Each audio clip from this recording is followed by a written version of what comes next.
주요 뉴스입니다. 충주시가 개장한 사계절 썰 매장이 안전점검 한번 받지 않은 불법 시설물인 것으로 드러났습니다. 여기에 사고에 대비한 안전보험에도 가입하지 않은 것으로 취재 결과 밝혀졌습니다. 충북에서도 의료진 폭행이 도를 넘고 있어서 대책 마련이 시급합니다. 청원경찰을 비롯해 비상벨 등 안전장치가 법적으로 제도화해야 한다는 주장입니다. 충청북도가 육성 중인 바이오 산업이 국내 상위권을 차지하면서 발전 속도에 가속도가 붙고 있습니다. 하지만 관련 인력 확보를 위한 정주 여건 개선이 시급합니다. 지역 경제인들과 기관단체장들이 여느 해와 다른 비장한 각오로 2019년 새해를 열었습니다. 청주 상공회의소가 주최한 신년 인사회는 흡사, 결의대회 같은 뜨거운 분위기였습니다.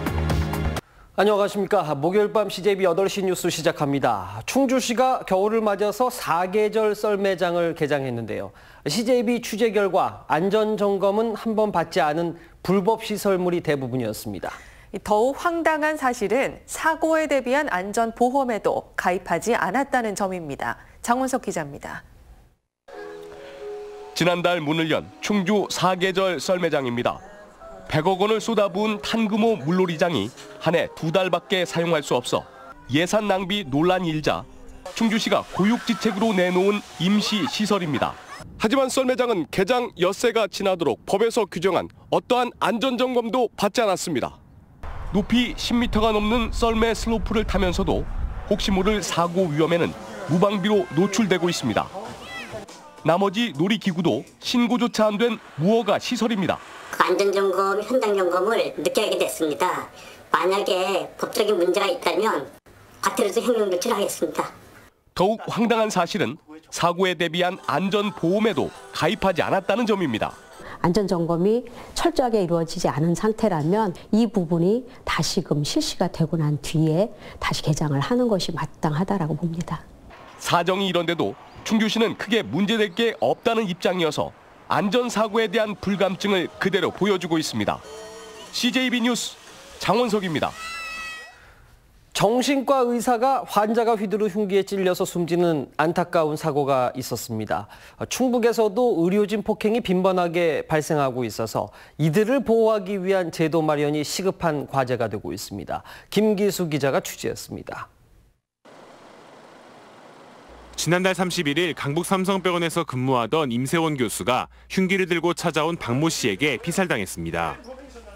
지난해 2월에는 청주시 용암동의 한 치과에서 60살 이모 씨가 휘두른 흉기에 병원 원장이 중상을 입었고 청주의 한 종합병원 응급실에선 50대 남성이 만삭의 응급구조사를 무차별 폭행하는 등 의료진 폭행이 도를 넘어서고 있습니다.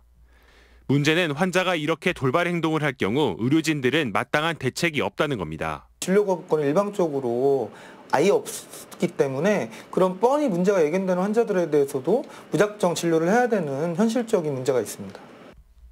일반 의료기관에서의 폭행처벌 강화 법안들은 여전히 국회에 계류 중이고 응급실의 경우 처벌을 강화하는 법률 개정안이 통과되긴 했지만 폭행과 폭언은 여전한 상황입니다. 젊은 의사들 같은 경우에는 그런 심적 위축 때문에 자기가 알고 있는 응급처치에 대한 지식들을 갖다가 까먹게 되는 거죠. 새로운 환자를 오더라도 그 트라우마 때문에 환자를 제대로 진료할 수 없는 거예요. 전문가들은 강력한 처벌과 함께 안전장치 마련이 필요하다고 말합니다. 기본 청원경찰을 비롯한 그리고 안전 대피소라든지 비상벨 그런 형태의 어떤 안전장치들이 법적으로 좀 제도화될 필요가 있고요. 정부는 안전한 진료 환경 조성을 위해 실태조사를 벌일 예정인데 실효성 있는 방안이 마련될 수 있을지 관심이 모아지고 있습니다. CJB 뉴스 김규수입니다.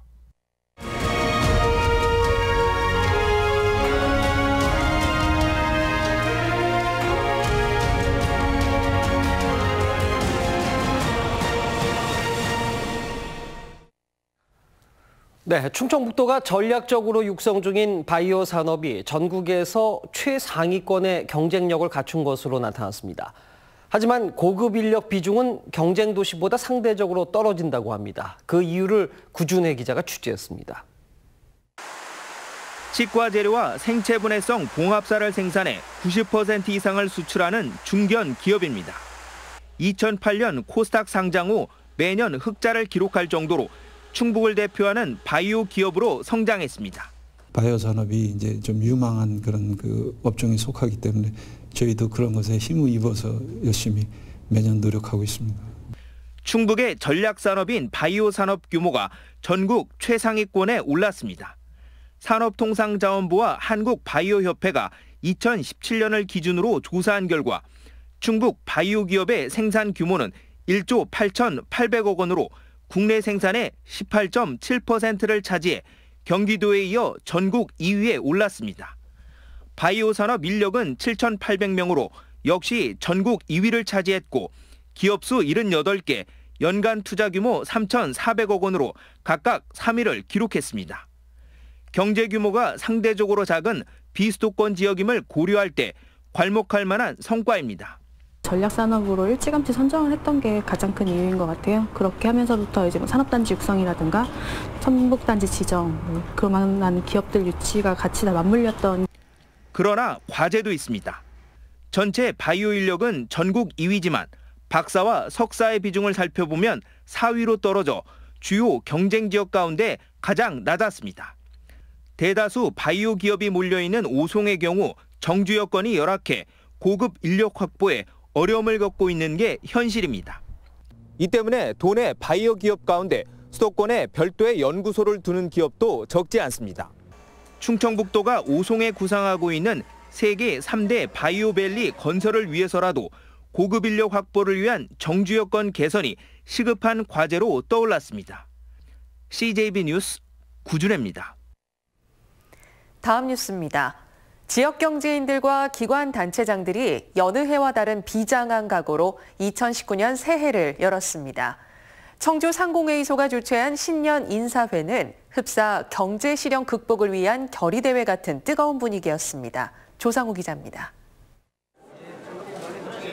지역 경제인들과 이시종 지사를 비롯한 도내 기관 단체장, 정치인들이 한자리에 모였습니다. 청주 상공회의소가 주최한 신년 인사회의 화두는 흥해라 충북경제였습니다. 이두영 회장은 나라 안팎의 경제 상황이 어렵지만 이런 때일수록 과감한 혁신과 미래를 위한 준비가 필요하다고 강조했습니다. 많은 기업들이 충북에 보다 적극적으로 투자할 수 있도록 전국에서 가장 기업하기 좋은 환경을 만드는 데도 최선을 다해야 할 것입니다. 이시종 지사는 스마트 공장 보급과 충북 인공지능센터 설립, 2차 전지 시험 장비 구축 등 4차 산업혁명에 부응하는 신사업들을 착실히 추진하겠다고 화답했습니다. 작은 충북, 약한 충북이란 해묵은 생각을 버리고 큰 충북, 강한 충북에 자신감을 갖자고 호소했습니다.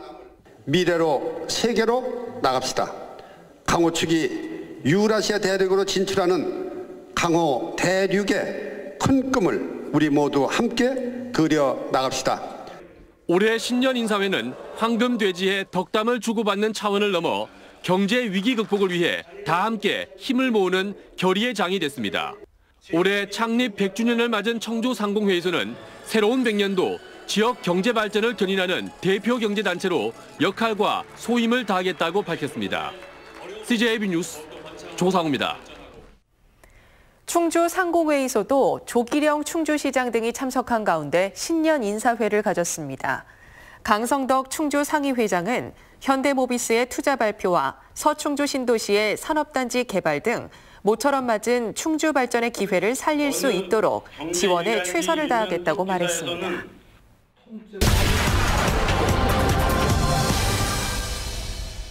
앞으로 도심재생은 재개발, 재건축이 아니라 이제는 문화를 매개로 한 그런 도심재생을 하자, 이런 원칙을 했습니다. 한범덕 청주시장이 최근 기자들과 만난 자리에서 한 발언입니다. 청주 옛 연초제조창의 도시재생 사업의 일환으로 추진되던 호텔과 복합 사무시설을 짓지 않겠다는 건데요. 한 시장의 이 같은 발언은 단순히 호텔 같은 시설을 만드는 재개발 방식에서 벗어나 국립현대미술관, 또 첨단 문화산업단지와 연계된 문화시설을 통해 도시 재생을 꾀하겠다라는 의지로 풀이됩니다. 실제로도 도시 재생은 재개발과는 다른 의미를 갖습니다. 재개발이 건물주 중심의 개발 이익이 집중돼 있는 반면 도시 재생은 거주민과 지역 활성화에 초점이 맞춰져 있습니다. 또 재개발 대상이 수익성이 담보된 건물이라면 도시 재생은 쇠퇴하고 있는 지역을 대상으로 활력을 불어넣기 위해서 이루어집니다. 결국 이런 의미로 봤을 때 한 시장의 발언과 구상은 적절했다는 평가가 많습니다. 다만 이를 위해선 넘어야 할 산도 있습니다. 당초 국토교통부가 호텔 등 수익을 낼 수 있는 경제 기반형 사업으로 이를 승인했기 때문인데요. 국토부가 이 같은 사업 계획 변경을 어떻게 받아들이냐가 관건이 될 전망입니다.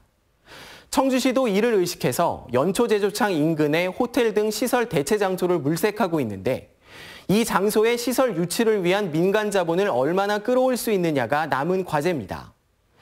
도시재생 사업은 쇠퇴하는 구도심에 새 옷을 입히는 작업일 뿐만 아니라 한 도시에 새로운 기능을 부여해 지역민의 삶의 질을 향상시키는 사업이기도 합니다. 이번 사업 진행 과정을 시민들도 관심 있게 지켜봐야 할 이유기도 합니다. 뉴스인 뉴스였습니다.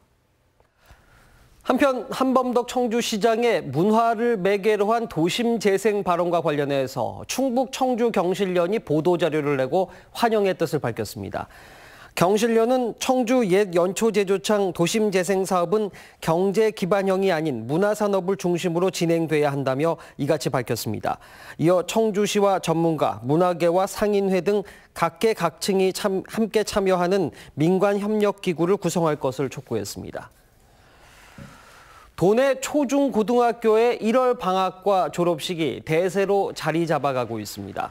충청북도 교육청에 따르면 도내 255개 초등학교 가운데 83.1%인 212곳이 이번 달 방학과 함께 종업식과 졸업식을 하고 중학교 66개 학교도 1월 졸업식 뒤에 3월 개학을 맞습니다. 또 도내 고등학교 역시 지난해 9곳이던 1월 졸업학교가 84곳으로 늘었습니다. 충북 시민사회단체 신년 인사회와 16회 동범상 시상식이 충북 NGO센터에서 열렸습니다. 동범상 시상식에서는 오창근 충북참여연대 사회문화국장과 이창흔 음성군 친환경 농업인 연합회 사무국장, 하숙자 청주 여성의 전화 공동대표가 수상의 영예를 안았습니다. 동범상은 충북 지역 시민운동의 선구자인 고 동범 최병준 선생의 시민운동 정신을 기리고 시민운동가를 발굴 격려하기 위한 상입니다.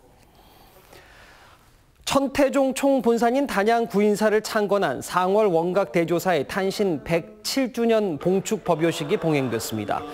박원순 서울시장을 비롯한 각계 인사들이 대거 참여한 가운데 열린 법요식에서 천태종 총무원장인 문덕스님은 새 구군이 융창하고 인류의 평화가 깃들기를 기원했습니다. 다음은 저희 CJB의 희망 2019 나눔 캠페인 성금을 보내주신 분들입니다. 청주 복대 1동 47동 주민 1동이 117만 4천 원, 꽃동네 심신장애인 요양시설 직원 1동이 85만 원, 바르게 살기 운동 청주 복대 1동 위원회에서 50만 원의 성금을 기탁했습니다. 청주 복대 1동 60통 주민 1동 34만 8,500원, 충북보건교육협의회에서 30만 원, 청주여중 창업진로 동아리에서 25만 6천 원의 정성을 모아주셨습니다. 청주 복대 1동 58동 주민 1동 20만 6,500원, 청주 복대 1동 56통 주민 1동 15만 6천 원, 청주 복대 1동 55통 주민 1동이 11만 9,310원을 보내주셨습니다. 성금을 보내주신 분들께 감사드립니다. 저희 CJB는 주변의 어려운 이웃을 돕기 위해 충북사회복지공동모금회와 희망 2019 나눔 캠페인, 적십자사 충북도지사와 희망나눔 적십자 모금 캠페인을 이달 말까지 진행하고 있습니다. 성금을 보내주실 분들은 CJB를 직접 방문해 주시거나 농협이나 신한은행 계좌를 이용해 주시면 됩니다. 다음 뉴스입니다. 충청북도 농업기술원은 4차 산업혁명에 대응한 신품종과 영농 신기술 보급을 위한 농촌지도 시범사업에 지난해보다 10% 늘어난 428억 원을 투입합니다. 분야별로는 스마트 영농지원체계 구축 등 신기술 보급에 106억 원, 과학 영농 현장기술 지원 37억 원, 지역 농촌사업 활성화 사업 145억 원 등입니다. 네, CJB 8시 뉴스 여기서 모두 마칩니다. 함께해 주신 여러분 고맙습니다.